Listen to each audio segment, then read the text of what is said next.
चलो good morning everyone. देखो कल अपन ने पॉजिटिव नेगेटिव डेविएशन तक सारी चीज़ें पढ़ ली थी, ideal non ideal. Positive negative के एग्जांपल्स लिख लिए थे बहुत सारे। समझ लिया था कि एग्जांपल्स को, बेटा बातें नहीं करना कोई, ठीक है। समझ लिया था कि एग्जांपल्स को अपन क्लासीफाई कैसे करेंगे, कि अगर आइडियल का आता है तो वो जस्ट पास पास वाले होंगे और एक छोड़ के दो का गैप तो कभी नहीं होगा उनमें। इतना समझ में आया? जस्ट पास पास वाले होंगे, ठीक है। तो वो सारे कहीं में आ रहे थे, अपने आइडियल वाले में आ रहे थे। फिर पॉजिटिव नेगेटिव डेविएशन वाले, पॉजिटिव नेगेटिव डेविएशन वाले में क्या था, पॉजिटिव में अपना बॉर्डर के ऊपर बन रहा था ना ऐसे कर्व, ये जीरो लाइन बताई थी। ऊपर का बनता है तो पॉजिटिव, नीचे का बनता है तो नेगेटिव। ऊपर का बनना मतलब क्या, वॉल्यूम बढ़ा ना, कोई भी चीज़ ऐसे ज़्यादा बड़ी है तो वॉल्यूम बढ़ा, वॉल्यूम बढ़ा मतलब ए बी का इंट्रैक्शन वीक। तो जो भी दो चीज़ें होगी वो जब बॉन्ड बनाएगी तो उनका इंट्रैक्शन वीक होना चाहिए। अगर वीक इंट्रैक्शन जा रहा होगा तो समझ जाना एग्जाम्पल कहीं का है, पॉजिटिव डेविएशन का। और अगर स्ट्रॉन्ग इंट्रैक्शन जा रहा होगा तो एग्जाम्पल कहीं का है, नेगेटिव डेविएशन का। क्या हुआ अंकित, बता दे बेटा, मैं भी हंस लेता हूँ। चलो ठीक है। तो पॉजिटिव नेगेटिव डेविएशन के अपने बहुत सारे एग्जाम्पल लिखे, उसमें कुछ तुमको समझ में आएंगे कि हाँ ये इस रूल को फॉलो कर रहे हैं, कुछ नहीं आ पाएंगे, ठीक है। तो ये कुछ शॉर्ट में चीज़ें लिखी है, अगर ये तो याद कर लेना, ये तो रट ही लेना। वो सारे एग्जाम्पल याद हो नहीं हो क्योंकि 10-10 एग्जाम्पल हैं, तो इतने रट नहीं पाओगे कि 10 तुमने पॉजिटिव के भी रट लिए, 10 नेगेटिव के भी रट लिए, इतने नहीं रट पाओगे। और सब में आपस में सेम चीज़ें ही हैं। CCl4 इसमें भी आता है तो इसमें भी आता है, वाटर इसमें भी आता है, इसमें भी आता है, तो कन्फ्यूजन क्रिएट करेगा, ठीक है। तो यहाँ पे क्या है, पॉजिटिव डेविएशन के 2 पॉइंट है, नेगेटिव के 2 पॉइंट है। तो इसको याद कैसे रखोगे, C2H5OH, ये क्या है, इथाइल अल्कोहल है। इथाइल अल्कोहल के साथ अगर कुछ भी आता है, समझ गए, इथाइल अल्कोहल के साथ अगर वाटर आ गया, CCl4 आ गया, कुछ भी आ जाता है तो कहीं का एग्जाम्पल है, पॉजिटिव डेविएशन का। बस क्या नहीं आना चाहिए, ये 3 चीज़ें नहीं आना चाहिए, ठीक है। CH3OH नहीं आना चाहिए। देखो ये 2 कार्बन का OH है ना, इसके साथ अगर 1 कार्बन का OH आ गया तो ये तो आइडियल का हो गया। इससे एक ज़्यादा वाला कार्बन का भी आ गया तो वो भी आइडियल में चले जाएगा, क्योंकि अपने पढ़ा था ना जस्ट पास पास वाले कार्बन के आइडियल में चले जाते हैं। तो 2 वाला है तो 1 वाला भी आइडियल में चले जाएगा, 3 वाला भी इसके साथ आइडियल में चले जाएगा। अगर ये आता है एसिड वाला तो वो भी पॉजिटिव का नहीं है, वो नेगेटिव में चले जाएगा। इतना क्लियर है? तो एक ये वाला रट लेना सीधा, एक CCl4 रट लेना, ठीक है। CCl4 के साथ अगर कुछ भी आता है तो क्या है वो, पॉजिटिव डेविएशन। बस ऐसा ही CL4 नहीं आना चाहिए, ऐसा ही CL4 जब कार्बन के बाद आता है ना तो वो भी काय में चले जाता है, आइडियल में। ये समझ में आता है? कार्बन के नीचे आता है ना सिलिकॉन, तो बताया था ना कल कि जस्ट पास पास वाली चीज़ें हों तो सेम दिख रही है, सेम साइजेस हैं, तो इसीलिए वो सेम वाले काय में जाते हैं, आइडियल में। तो ऐसा ही CL4 के अलावा कुछ भी आता है तो वो इसका होगा पॉजिटिव वाले का। क्लियर है? अगर CCl4 के साथ। अब नेगेटिव वाले में एसिड के साथ कुछ भी आता है तो काय में आता है, नेगेटिव डेविएशन में। याद रख लेना, एसिड के साथ कोई सा भी एग्जाम्पल दे दे तो काय में आता है, नेगेटिव डेविएशन में। CHCl3 के साथ कुछ भी आता है एक्सेप्ट CCl4, क्योंकि CCl4 कहीं का है, पॉजिटिव का है ना, तो इसके साथ कुछ भी आता है तो कहीं का नेगेटिव। CCl4 नहीं होना चाहिए क्योंकि CCl4 के साथ कुछ भी कहीं में आ जाता है, पॉजिटिव में, तो CCl4 नहीं होना चाहिए। और CF2 और CCl4 बॉर्डर के ऊपर लिख लेना कि ये दोनों क्या है, नॉन पोलर सॉल्वेंट है, ठीक है। कभी पूछता है पोलर है नॉन पोलर है तो पता होना चाहिए। इतना क्लियर है? तो यहाँ पे अपना कल का टॉपिक एंड होता है। उसके आगे जो अपन ने आइडियल और नॉन आइडियल ये फॉलो करते हैं, राउट फ्लो को नहीं करते हैं, जो नहीं करते उसमें पॉजिटिव नेगेटिव 2 बांटे थे। अब फिर आखिरी में अपन ने लिखा था टाइप 1 टाइप 2 टाइप 3 सॉल्यूशन करके, कि ये टाइप 1 के, टाइप 2 के, टाइप 3 के। तो टाइप 1 वाले जो सॉल्यूशन थे वो लिखा था आइडियल में आते हैं, ठीक है। तो उसका मतलब क्या होता है, टाइप 2 और टाइप 3 वाले लिखे थे पॉजिटिव नेगेटिव में। और उसको याद कैसे किया था, भूल गए? प्लस बनता है तो प्लस में 2 आते हैं तो वो टाइप 2 है, तो टाइप 3 बचा हुआ कौन सा होगा, नेगेटिव, ठीक है। तो उससे याद रख लिया था कि कौन सा किसका था। तो ये जो है ना बचे हुए जो तुम्हारे दोनों पॉजिटिव नेगेटिव ये चीज़ें, ये समझने के लिए तुमको 2 पॉइंट अच्छे से आने चाहिए, और ये अभी समझ लेना वरना बाद में भूल जाओगे। देखो 3 नाम आएंगे तुम लोगों के पास, ठीक है। पहला नाम है डिस्टिलेशन। एक नाम क्या है, डिस्टिलेशन। स्कूल में पढ़ा होगा शायद कभी, एक्सपेरिमेंटल केमिस्ट्री जो होती है, एक बीकर इधर रखता है, एक दूसरा बड़ा बीकर इधर रखता है, एक कांच की ट्यूब से इधर जाती चीज़ें, वेपर उड़ती हुई, ठीक है। तो डिस्टिलेशन का मतलब क्या होता है, मान लो पानी में मैंने कोई चीज़ मिक्स कर दी, अब मेरे को उस पानी से उस चीज़ को अलग करना है, तो उसको बोलते हैं डिस्टिलेशन। अलग कैसे कर रहा हूँ मैं, पानी को गर्म करूँगा तो पानी में जो भी पार्टिकल होगा उसकी वेपर बनेगी, क्योंकि दोनों का बॉइलिंग पॉइंट अलग होता है। पानी का कुछ और बॉइलिंग पॉइंट होगा, उसके अंदर जो चीज़ मिक्स की है सॉल्यूट उसका कुछ और बॉइलिंग पॉइंट होगा। ये समझ में आता है? पानी का बॉइलिंग पॉइंट कुछ और है, 100 डिग्री सेंटीग्रेड पे पानी बॉयल होता है पता है, तो 100 पे उसकी वेपर बनेगी, ठीक है।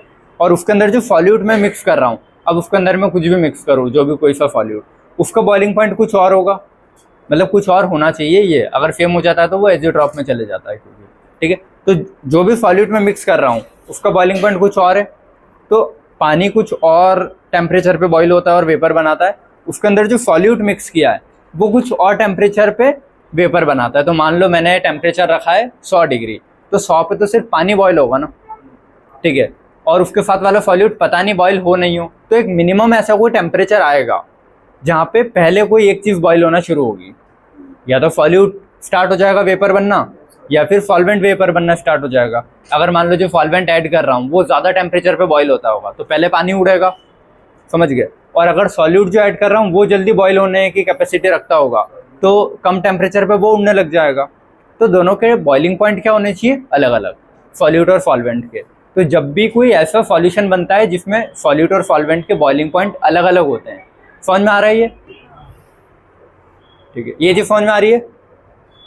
तो जब ये एक सॉल्यूशन में दोनों के बॉइलिंग पॉइंट अगर अलग अलग है तो कम टेम्परेचर जो भी, मान लो मैंने गैस चालू किया, थोड़ा थोड़ा बढ़ाया, एक टाइम आएगा कि दोनों में से कोई एक चीज़ उड़ने लग जाएगी, ठीक है। दोनों साथ में नहीं उड़ेंगे, याद रखना, क्योंकि दोनों के बॉइलिंग पॉइंट अलग है।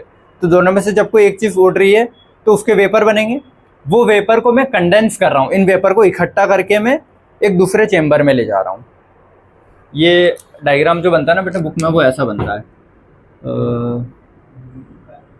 ये एक ऐसा बीकर रहता है, ठीक है, इससे एक पाइप निकाल देता है वो, ये क्लोज्ड है, ठीक है। ये पाइप निकाल दिया, फिर इससे एक नली इधर रख के, और ये डब्बा, ठीक है, इसको करता है बॉयल। इसके अंदर दो चीज़ें हैं ना,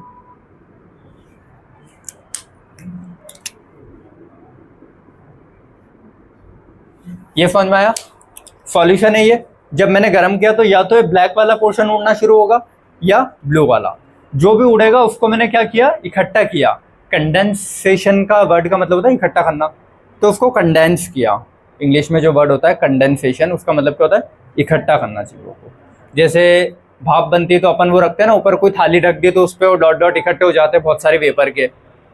जैसे कहीं स्टीम भी निकल रही होती है और अपन हाथ सामने ले आए तो हाथ पे पानी के ड्रॉपलेट इकट्ठे हो जाते हैं। तो इतने बड़े बड़े ड्रॉपलेट तो उड़ के नहीं आते हैं, बहुत छोटे छोटे आते हैं, वो इकट्ठे होकर पानी के ड्रॉप बनते हैं ना, तो कंडेंसेशन बोलते हैं उस चीज़ को, ठीक है, कि इकट्ठा होना, कंडेंसेशन। तो इनमें से कोई एक चीज़ उड़ेगी, उसको मैंने क्या किया? इकट्ठा करके अलग कर लिया। तो मैंने सेपरेट कर लिया ना सॉल्यूशन में से कोई एक चीज़ को, या तो सॉल्यूट को अलग कर लिया या सॉल्वेंट को अलग कर लिया। तो इस चीज़ प्रोसेस को क्या बोलते हैं? डिस्टिलेशन। समझ में आया डिस्टिलेशन क्या होता है? तो जब भी सॉल्यूट या सॉल्वेंट अगर दोनों का बॉइलिंग पॉइंट अलग है और सेपरेट कर रहा हूँ तो क्या बोलते हैं? Fractional distillation. समझ गए? लेकिन अगर मान लो सॉल्यूट और सॉल्वेंट दोनों सेम टेम्परेचर पे बॉईल होते हैं, कि मैंने 80 डिग्री पे ही सॉल्वेंट भी बॉईल होना शुरू होता है और सॉल्यूट भी होता है, तो मैंने जैसे 80 किया दोनों उड़ने लगेंगे ना, तो दोनों ही इसमें आएंगे, तो फिर फ़र्क क्या रहा? सेपरेट तो हुआ ही नहीं। ये चीज़ समझ गए? तो जब भी कोई ऐसा सॉल्यूशन होता है जिसमें सॉल्यूट प्लस सॉल्वेंट दोनों का टेम्परेचर सेम रहता है और उसको फिर बॉईल करता हूँ, तो उसको मैं फ्रैक्शनल डिस्टिलेशन से सेपरेट नहीं कर पाता हूँ। ये चीज़ समझ गए? उसके लिए जो डिस्टिलेशन लगता है उसका नाम क्या है? एजियोट्रॉपिक डिस्टिलेशन, ठीक है। और ऐसे सॉल्यूशन को क्या बोलते हैं? एजियोट्रॉपिक सॉल्यूशन या मिक्सचर। देखो, अगर इन दोनों का बॉइलिंग पॉइंट अलग अलग है तो नॉर्मल सॉल्यूशन। अगर इन दोनों का बॉइलिंग पॉइंट ब्लैक और ब्लू वालों का सेम है, कि सेम टेम्परेचर पे दोनों उड़ने लगते, दोनों की वेपर एक साथ बनती है, अब वेपर एक साथ बनी तो वापस मिक्स हो गया ना, तो मैं सेपरेट ही नहीं कर पाऊंगा। तो जब भी ऐसे सॉल्यूशन हो जिसमें सॉल्यूट सॉल्वेंट दोनों का बॉइलिंग पॉइंट सेम हो, कि दोनों सेम पॉइंट पे ही आके बॉयल होना स्टार्ट होते हैं, तो उन सॉल्यूशन को क्या बोलते हैं? एजियोट्रॉपिक मिक्सचर या एजियोट्रॉपिक सॉल्यूशन। तो क्या तुम एजियोट्रॉपिक सॉल्यूशन को इस प्रोसेस से अलग कर पाओगे क्या? नहीं कर पाओगे ना, दोनों ही उड़ेंगे, दोनों ही इकट्ठे हो जाएंगे, तो अलग कहाँ हुए? तो एजियोट्रॉपिक सॉल्यूशन को अलग करने के लिए कौन सी प्रोसेस लगती है? Azeotropic distillation. नॉर्मल सॉल्यूशन जिसमें सॉलिड सॉल्वेंट का बॉइलिंग पॉइंट अलग होता है, उसको सेपरेट करने के लिए कौन सी प्रोसेस लगती है? Fractional distillation. थ्योरेटिकल समझ गए क्या है? हाँ, ये समझ गए इतना? ठीक है। अब वो फिर जो एजियोट्रॉपिक वाले हैं उसमें कुछ राउल्ट्स लॉ से पॉजिटिव डेविएशन शो करते हैं, कुछ नेगेटिव डेविएशन शो करते हैं। कुछ बहुत ही ज़्यादा आप पे बॉयल होंगे, वो अभी देखते हैं क्या, ठीक है। कुछ कम पे बॉयल हो जाएंगे उससे। ये समझ गए? ठीक है, इतना आया सभी को समझ में? अगर ये डायग्राम बनाना हो, ये प्रोसेस है कौन सी है? नॉर्मल बोलो या फ्रैक्शनल डिस्टिलेशन बोलो, ठीक है। फ्रैक्शनल डिस्टिलेशन बोलूं या फिर डिस्टिलेशन बोलूं, एक ही बात है ना, क्योंकि यहाँ पे सॉलिड सॉल्वेंट का बॉइलिंग पॉइंट अलग अलग है, ठीक है। Both A and B have different boiling point, तो उसको क्या बोल देते हैं अपन? Fractional distillation. अगर ए और बी का बॉइलिंग पॉइंट सेम हो जाता है, नीचे स्टेटमेंट तुम लिख लेना, if both A and B have same boiling point, तो कौन सा लगता है? Azeotropic distillation. तो यही डिफरेंट, और अगर सेम बॉइलिंग पॉइंट, तो ये जो है इसमें क्या लगता है? फ्रैक्शनल, और इसमें क्या लगता है? Azeotropic distillation.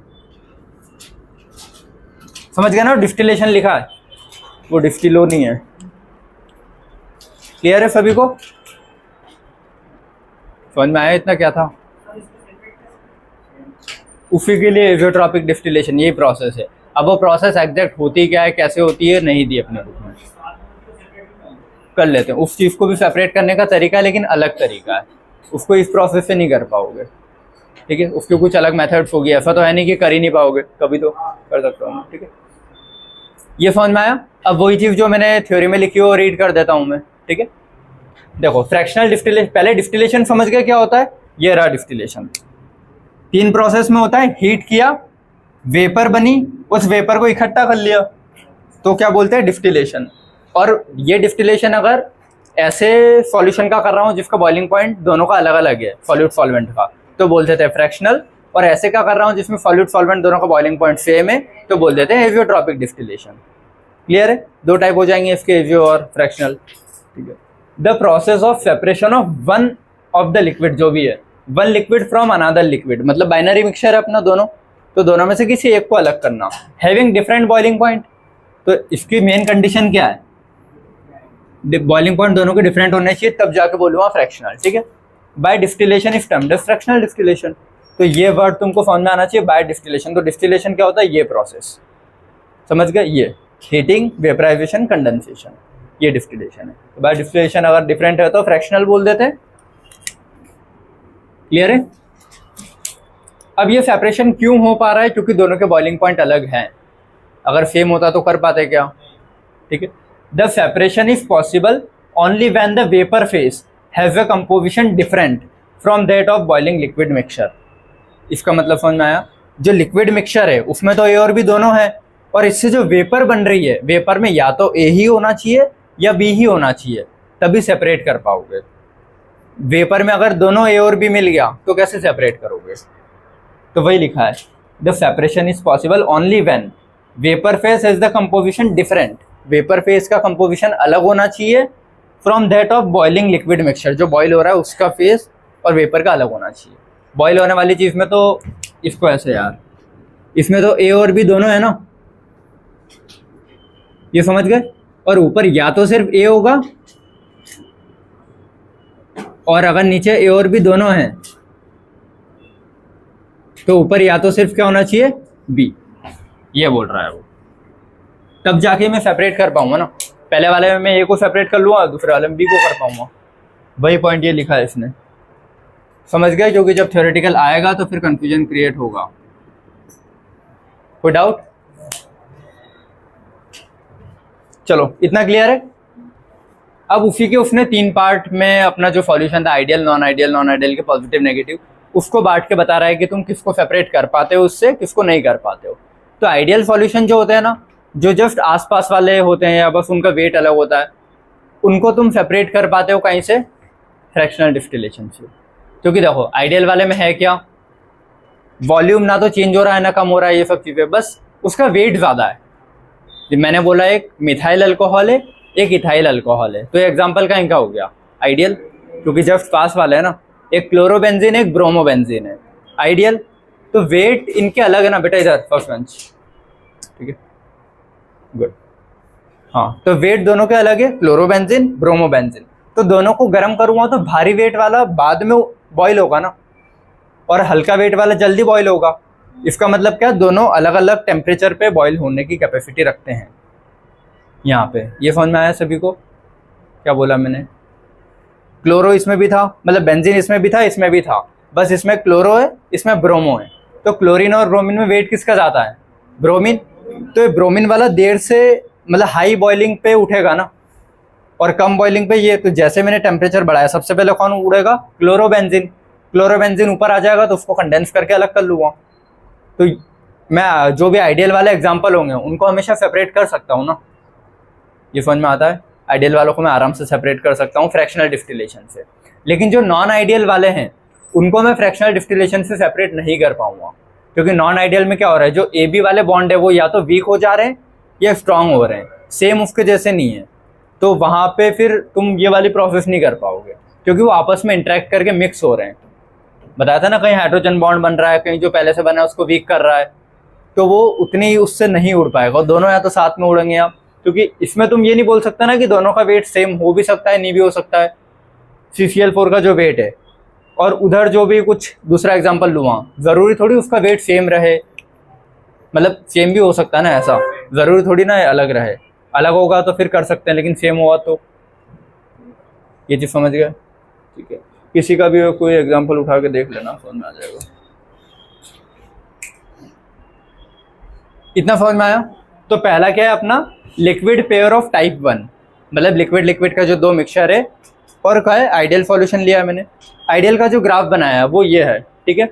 अब इसमें एक्स एक्सिस पे क्या लिया है, कंपोजिशन लिया है, कि देखो दो ग्राफ बना रहा हूँ। पहला किसका होगा, सॉल्यूट का, सॉरी सॉल्वेंट का। ए 100% है, मतलब सिर्फ सॉल्वेंट है, बी उधर है तो सॉल्यूट है। तो दो डंडे जैसे बताया था कि एक एक्स एक्सिस खींच देना और दो वाई खींच देना उसी लाइन पे।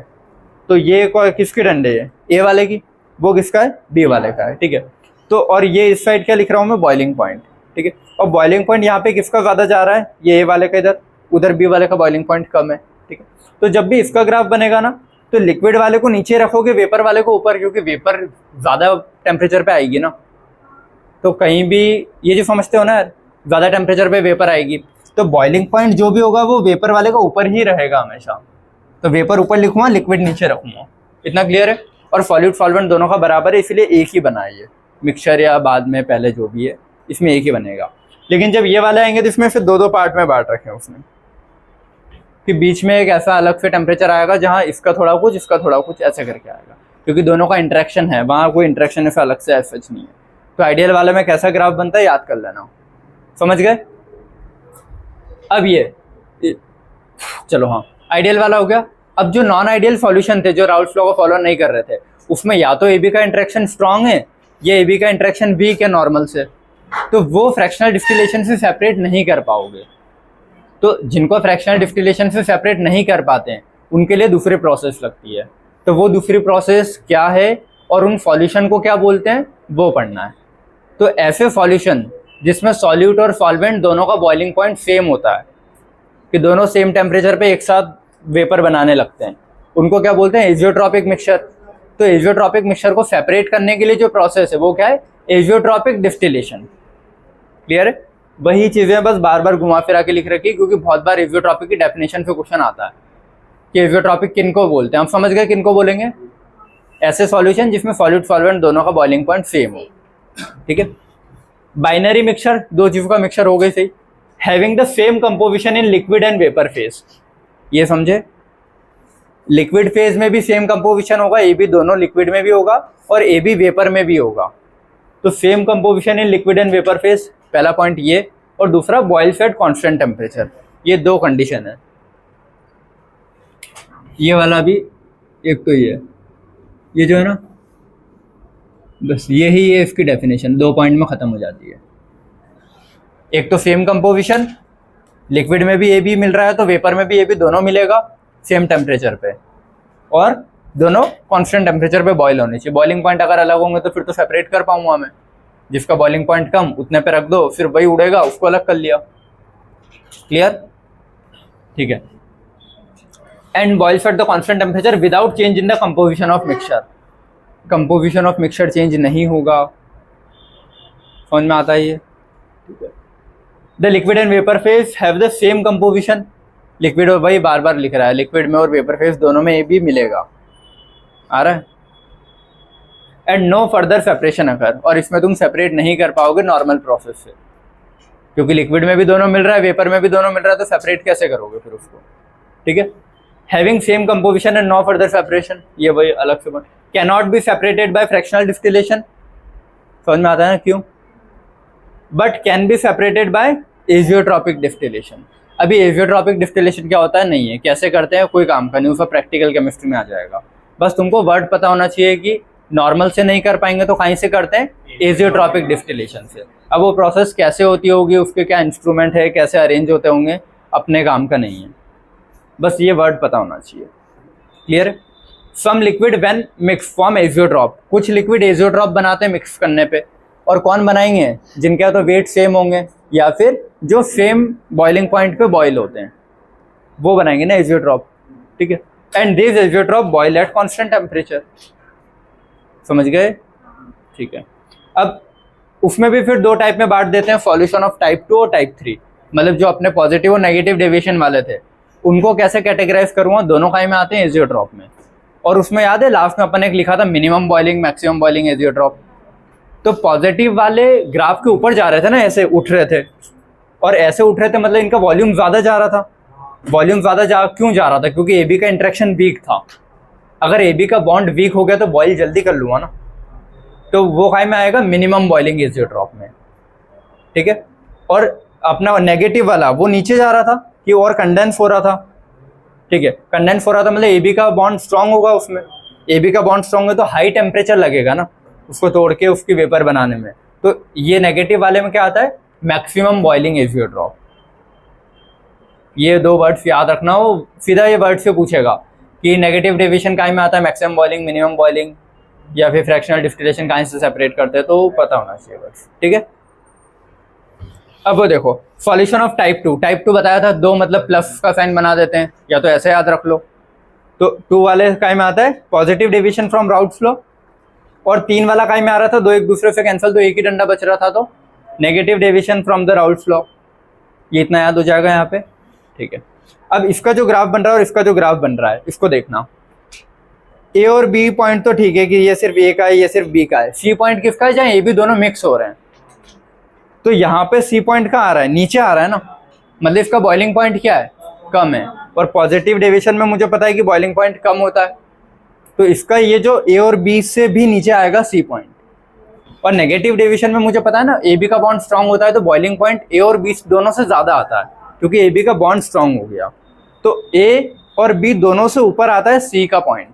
अगर यहाँ से एक डंडा बनाओ तो सी का डंडा सबसे ऊपर, फिर ए फिर बी, तो सी का डंडा ऊपर जाएगा अगर दोनों से, तो समझ जाना कौन सा वाला है, बॉन्ड स्ट्रांग होगा तभी तो उसको बॉईल करने में टाइम लग रहा है ना। समझ गए? तो ये प्योर ए का, ये प्योर बी का, और ये सी क्या है? ए बी का इंटरेक्शन है। समझ गए? प्योर ए प्योर बी और ये सी क्या है? ए बी का इंटरेक्शन। यहाँ ए बी का इंटरेक्शन वीक है तो कम टेम्परेचर पे बॉईल हो जाता है, या ए बी का इंटरेक्शन स्ट्रांग है तो ज्यादा टेम्परेचर पे बॉईल होता है। तो ग्राफ देख के पहचान जाओगे कि पॉजिटिव का कौन सा रहेगा, नेगेटिव का कौन सा। सी के पॉइंट को मैच कर लेना कि जहां वेपर और लिक्विड फेज मिक्स हो रहा है वो पॉइंट ऊपर आ रहा है कि नीचे आ रहा है। ऊपर आ रहा है तो कौन सा होगा? नेगेटिव। नीचे आ रहा है तो पॉजिटिव। क्लियर है? ऊपर वाले दोनों वेपर ही होते हैं हमेशा, नीचे वाले लिक्विड ही होंगे। कभी भी बॉईल करता हूं तो कम टेम्परेचर पे लिक्विड रहता है, थोड़ा टेम्परेचर बढ़ा दिया तो वेपर में चले जाता है। तो नीचे वाले दोनों लिक्विड, ऊपर वाले दोनों वेपर, नीचे वाले दोनों लिक्विड, ऊपर वाले दोनों वेपर। ठीक है। और फिर ये कंपोजिशन, इधर ए का लिखा इधर बी, उधर ए का लिखा उधर बी, सेम ही है। और इधर पॉजिटिव का कोई भी एग्जाम्पल लिख सकते हो, उधर नेगेटिव का कोई भी एग्जाम्पल लिख सकते हो। क्लियर है? ठीक है। अच्छा, ये ऐसे भी पहचान में आ रहा है ना, nitric acid plus water, acid आ गया मतलब नेगेटिव।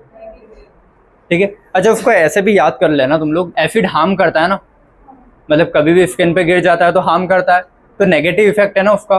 तो नेगेटिव डेविएशन में एसिड के साथ कुछ भी आ जाए, एसिड के साथ कुछ भी आ जाए तो नेगेटिव डेविएशन ही होता है। तो एसिड है नाइट्रिक एसिड, उसके साथ वाटर लिख दिया तो काय में आएगा, नेगेटिव में। ठीक है, बाकी पॉजिटिव वाले याद करते रहना। ठीक है, चलो अब ये क्या मिनिमम बॉइलिंग एजियोट्रॉप है, क्योंकि पॉजिटिव समझ में आता है ना, पॉजिटिव वाला मिनिमम बॉइलिंग है।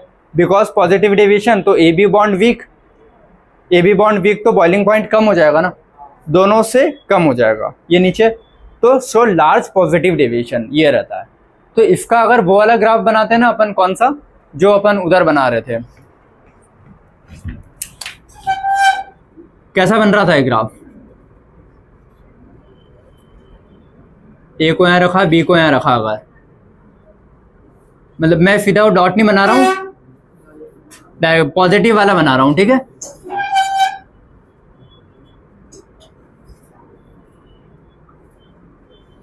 ये ऐसा बन रहा था नॉर्मल लाइन से ऊपर, लेकिन यही चीज जब इसकी बना हुआ ना मैं, कौन से वाले टाइप 2 वाले की, वो भी कौन सा वाला मैक्सिमम बॉइलिंग मिनिमम बॉइलिंग वाले की, तो ये पॉजिटिव वाले में इसने बोला है ना कि क्या बोला है, इसका बॉइलिंग पॉइंट बहुत ही कम हो जाएगा। ठीक है, और इसमें बॉइलिंग पॉइंट बहुत ज़्यादा रहेगा।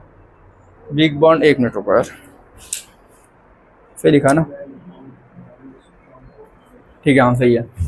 देखो ये नॉर्मल पॉजिटिव डेविएशन है, और यही चीज जब वो एजियोट्रॉप के लिए बोलेगा कि ये वाला ग्राफ बना के बताओ, तो इसमें और उस ग्राफ में फर्क क्या होता है, इधर देख लो बेटा।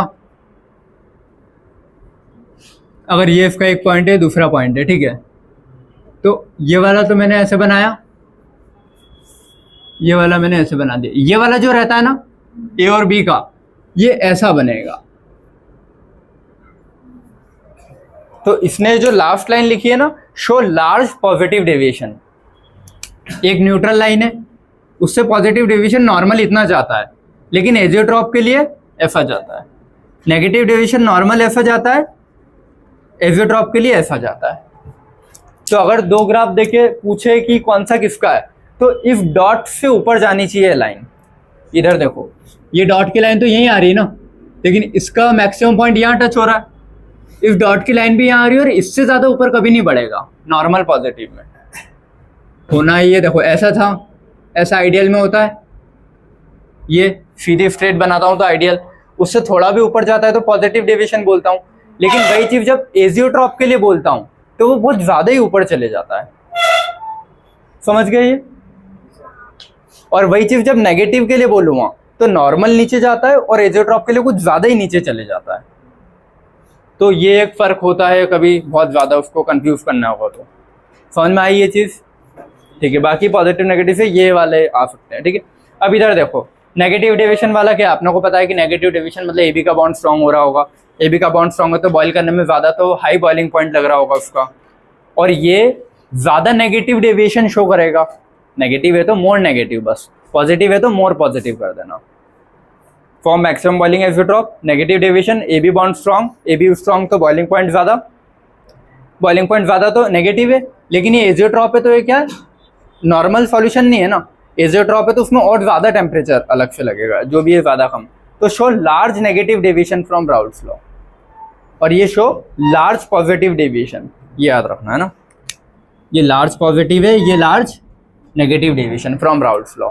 और एग्जांपल कुछ एक एक लिख दिया, बाकी तो सारे अपन ने पहले लिख ही लिए थे, समझ गए सारी चीज़ें।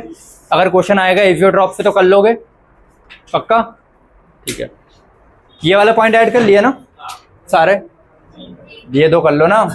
अच्छा कोई कहीं भी बना के ऊपर नीचे आखिरी में बना के कर लो कि डिस्टिलेशन क्या होता है सारी चीज़ें। और एक वो बना लेना अगर लग रहा है तो, एक पॉजिटिव का बना लोगे तो नेगेटिव तुम समझ गए ना, नॉर्मल से ज़्यादा उसकी एक वो डेप्थ डाल देना, क्लियर है। हाँ, वो नेगेटिव एजियोट्रॉपिक का ग्राफ रहता है, ये पॉजिटिव एजियोट्रॉपिक का उधर वाला है।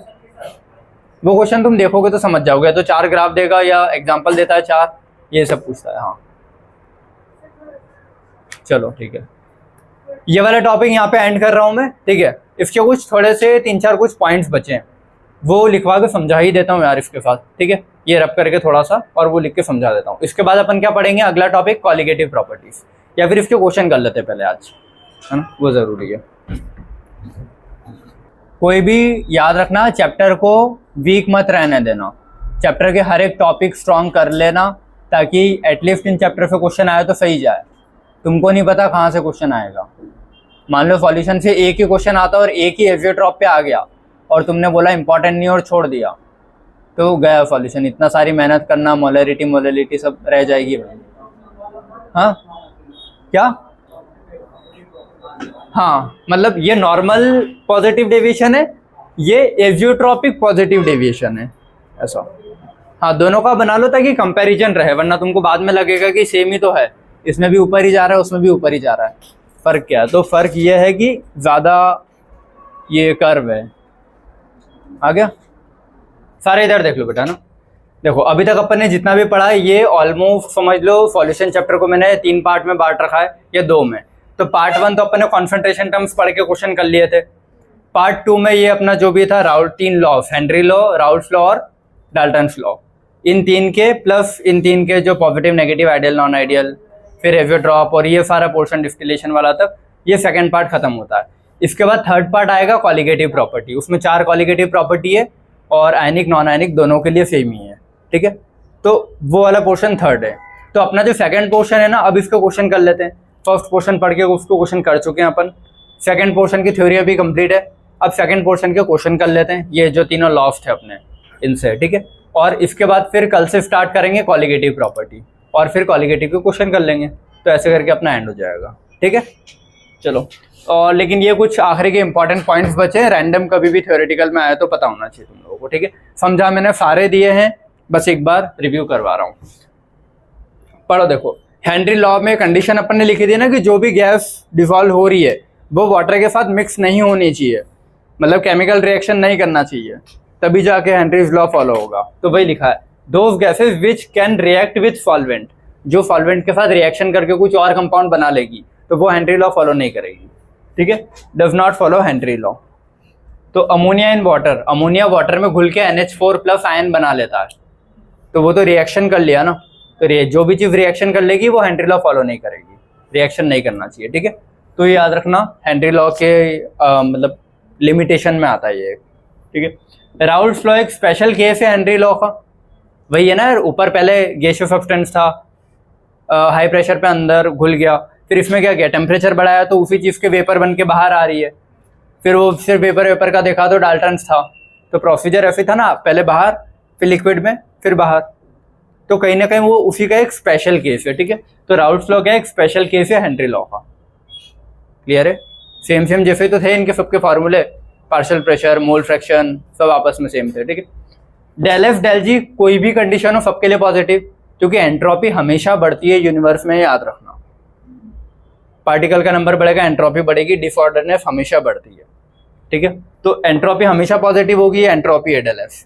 और डेल जी क्या है, गिब्स फ्री एनर्जी, ये नेगेटिव रहती है फॉर स्पॉन्टेनियस प्रोसेस, ठीक है। स्पॉन्टेनियस मतलब जो खुद से होती है, दो सॉल्यूशन को मिक्स किया तो खुद से मिक्स हुए ना, मैंने अलग से तो कुछ ऐसा नहीं किया कि कुछ केमिकल डाले, स्टर किया हो, गर्म टेम्परेचर किया हो तभी मिक्स हो पा रहे हैं, ऐसा तो कुछ नहीं है। तो डेल जी हमेशा नेगेटिव रहेगा, डेल एफ हमेशा पॉजिटिव रहेगा, चाहे आइडियल हो नॉन आइडियल हो, नॉन आइडियल में पॉजिटिव हो नेगेटिव कुछ भी हो, सब लिखा है, ठीक है। आइडियल नॉन आइडियल दोनों के लिए, और नॉन आइडियल में पॉजिटिव नेगेटिव कुछ भी हो। ये जो लिखा है कोनोवेलॉफ रूल, हेडिंग का कोई मतलब नहीं है, नहीं भी याद करोगे चलेगा इसका नाम, लेकिन इसका जो स्टेटमेंट है सही बात है, ठीक है। स्टेटमेंट क्या है, the vapour phase is richer in more volatile component than the less volatile component. अगर मान लो सॉल्यूशन जो अपना 2 वोलेटाइल कंपोनेंट से बना है, सॉलिड सॉल्वेंट दोनों कैसे है, उड़ने वाले हैं, लेकिन दोनों में से जो ज्यादा वोलेटाइल होगा उसका वेपर फेज में अमाउंट ज्यादा दिखेगा ना, बेसिक सी बात है। जो ज्यादा वोलेटाइल होगा वो ज्यादा उड़ेगा, तो वेपर फेज में ज्यादा अमाउंट दिखेगा उसका। वही इसने बोला है कि the vapour phase is richer in, vapour phase में कौन सी चीज ज्यादा दिखेगी, more volatile component than the less volatile. जो ज्यादा वोलेटाइल होगा वो जल्दी उड़ेगा तो ज्यादा दिखेगा, जो कम वोलेटाइल होगा वो कम उड़ेगा तो कम दिखेगा वेपर फेज में। तो पॉइंट तो सही है ना। रूल का नाम याद नहीं रखना है, वो है ही नहीं अपने सिलेबस का, ठीक है। वो तो उसमें लिखा था जीआरबी में, तो मैंने डाल दिया था बस, लेकिन पॉइंट इंपॉर्टेंट है, क्योंकि थ्योरी में अगर पॉइंट आता है तो फिर आना चाहिए, क्लियर है। चलो, अब आइडियल गैस इक्वेशन अपन पढ़ते हैं ना फिजिक्स में, PV is equal to NRT, फिर वहाँ पे वो 2-3 लॉ आते हैं, बॉयल्स लॉ, चार्ल्स लॉ, फिर गैल-लुफेक लॉ, और ये 2-3 रूल्स आते हैं वहाँ पे, ठीक है। Boyle's law, Charles law, Gay Lussac law और एक और कोई सा है 2-3, ठीक है। पीवी बराबर एनआरटी से आते हैं। उसमें एक बोलता है प्रेशर कांस्टेंट कर दिया तो क्या होगा, एक बोलता है वॉल्यूम कांस्टेंट कर दिया तो क्या होगा, एक बोलता है टेम्परेचर कांस्टेंट कर दिया तो क्या होगा। तो वही बोल रहा है कि अगर प्रेशर और टेम्परेचर सेम कर दिए मैंने, ठीक है, या कांस्टेंट कर दिए, तो प्रेशर और टेम्परेचर सेम कर दिए तो आर तो कांस्टेंट ही होता है ना। आर क्या है, गैस कांस्टेंट है अपना, तो आर कांस्टेंट है, टेम्परेचर मैंने बोल दिया सेम है और प्रेशर क्या है, सेम है। तो बचा क्या, नंबर ऑफ मोल्स और वी। ये पता है ना सब क्या होते हैं, ये टेम्परेचर है, ये गैस कांस्टेंट है, ये नंबर ऑफ मोल है,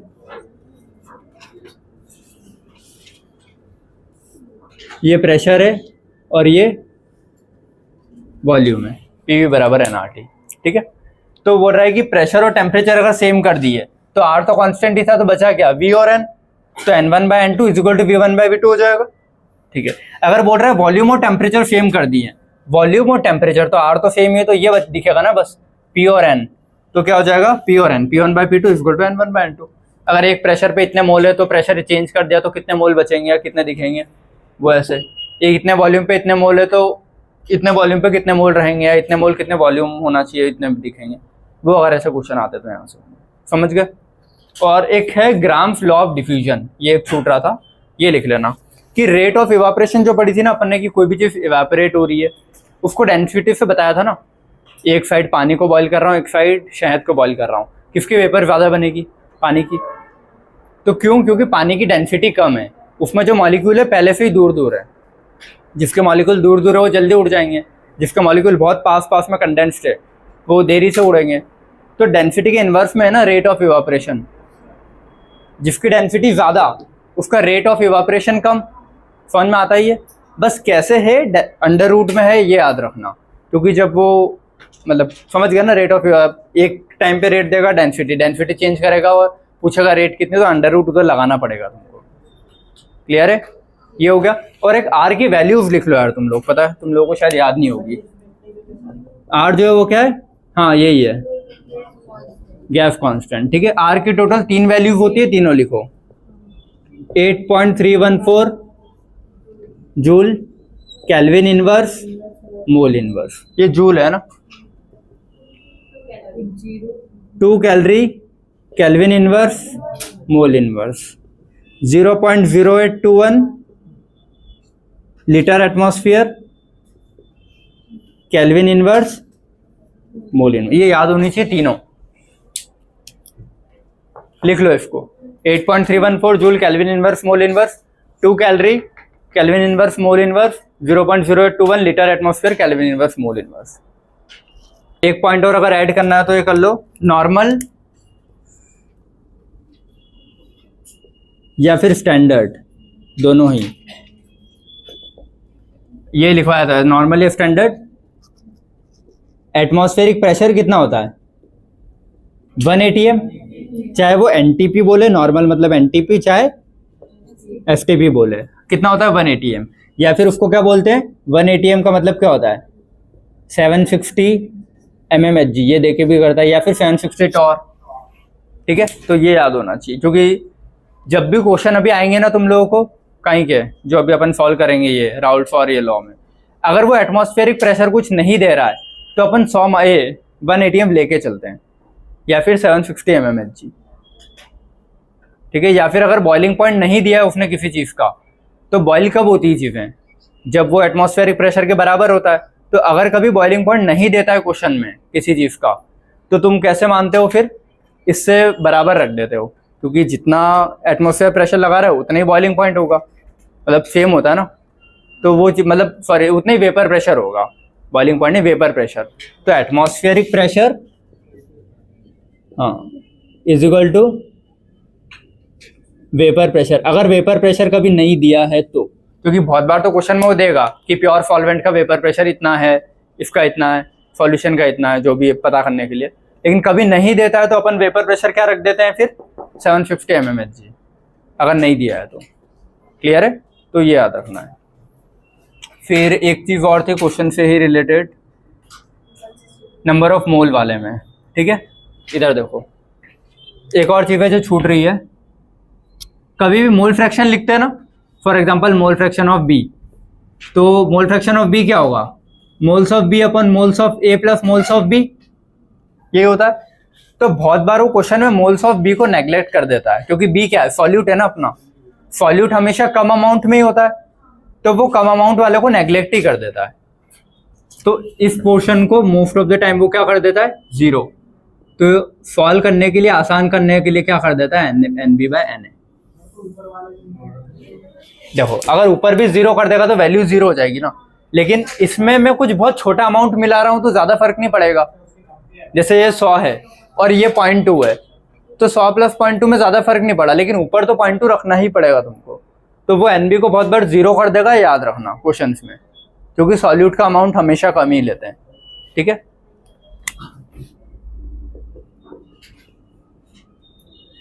solute amount is less, so we can neglect it in the denominator। ठीक है, ये समझ गए ना क्या है, ये सब चीजें क्वेश्चन में काम आएगी बेटा सॉल्व करने में। एक ये भी क्वेश्चन में काम आएगा, और ये दो चीजें कि एटमॉस्फेरिक प्रेशर को वेपर प्रेशर अगर नहीं देता है तो बराबर रख देना, ये गिवन वैल्यू होगी और ये गिवन होगा। ये समझ में आया क्या किया है मैंने, क्योंकि ये अपना फॉर्मूले आते हैं ना, P A equal to P naught A X A, P A equal to P naught B X B. तो वहां पे फिर कैलकुलेशन करते टाइम जब चीजें सिंप्लीफाई करनी रहेगी तो अपन ऐसे ही करेंगे। एक एग्जांपल में लिख देता हूँ, जैसे P A equal to P naught A X A अपना, ठीक है। तो इसको क्या करूँगा मैं, P naught A X A क्या होता है, N A upon N A plus N B, यहीं पे नीचे लिख देता हूँ यार। ठीक है, अगर सॉल्वेंट का केस देना तो उसमें नहीं करते हैं, सॉल्वेंट के केस में हो रहा है पी नॉट एक्स से P naught is equal to N A upon N A plus N B, क्योंकि इसमें एक ही एन बी, उसको भी गायब कर दोगे तो फिर बचे कुछ नहीं ना।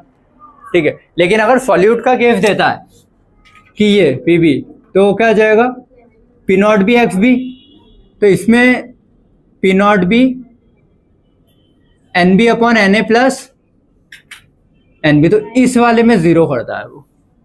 ठीक है, और फिर उसको कैसे लिख देते हैं, पी नॉट बी और इधर N B upon N A. समझ गए चीज, ठीक है। इस चीज का ध्यान रखना है ना, जब क्वेश्चन सॉल्व करोगे तो कैलकुलेशन से बचने के लिए कर लेता है वो। ठीक है, तो ये वाला पोर्शन अभी यहाँ एंड करके कुछ क्वेश्चन लिखते हैं, वो सॉल्व करते हैं अपन, है ना।